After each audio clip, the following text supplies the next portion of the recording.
does the James Webb Space Telescope have to do with the world's largest centrifuge? We're here at NASA's Goddard Space Flight Center in Greenbelt, Maryland, to find out. Hi, Bill. Hi, Mary.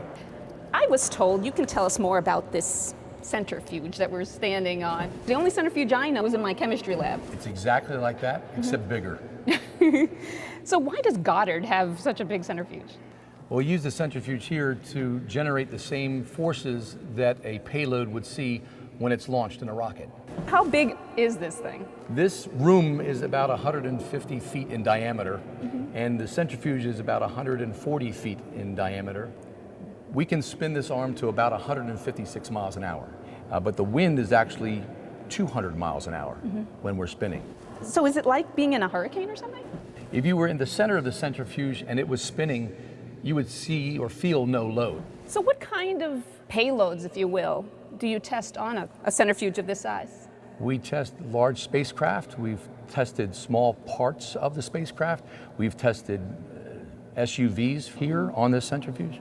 Well, thank you so much for introducing us to the world's largest centrifuge, and we're going to talk to somebody else to find out how JWST is using this. So Eric, you guys are using this centrifuge to test pieces of the James Webb Space Telescope? That's right. We have our ISOM structure up here. It's the structure that holds all the science instruments on the James Webb Space Telescope.